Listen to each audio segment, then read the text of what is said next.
પૂર્વ મુખ્યમંત્રી વિજયભાઈ રૂપાણી પણ આ જ ફ્લાઇટમાં સવાર હતા અને આ જ ફ્લાઇટમાં એમનું દુઃખદ નિધન થયું છે। વડાપ્રધાન નરેન્દ્ર મોદીએ દુઃખ વ્યક્ત કર્યું છે, સાથે જ વિજયભાઈના પરિવારને સાંત્વના પણ પાઠવી છે।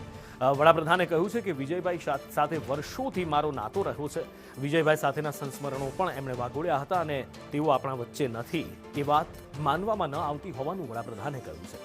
પડકાર સમયમાં ખભે ખભો મિલાવીને વિજયભાઈએ કામ કર્યું છે। એમણે જૂના સંસ્મરણો વડાપ્રધાને વિજયભાઈ સાથેના વાગોળ્યા છે। સરળ અને સાલસ સ્વભાવના વિજયભાઈ મહેનતુ હતા અને એ દરેક વ્યક્તિ જાણે છે। અને એમાં પણ જ્યારે પંજાબના એ પ્રભારી હતા, ગુજરાતના મુખ્યમંત્રી હતા, ત્યારે કેવી રીતે કામ કરતા, કેટલો એમનો સહજ સ્વભાવ હતો એ દરેક વ્યક્તિને અનુભવ છે। અને ખાસ કરીને પત્રકારો જ્યારે એમની સાથે હતા ત્યારે પણ એક બહુ જ એમની સાથે એ બિલકુલ સરળ સ્વભાવના વ્યક્તિ હતા। વડાપ્રધાને પણ એ જ સંસ્મરણો એમની સાથેના વાગોળ્યા છે અને પરિવારને સાંત્વના પણ આપી છે અને દુઃખ વ્યક્ત કર્યું છે।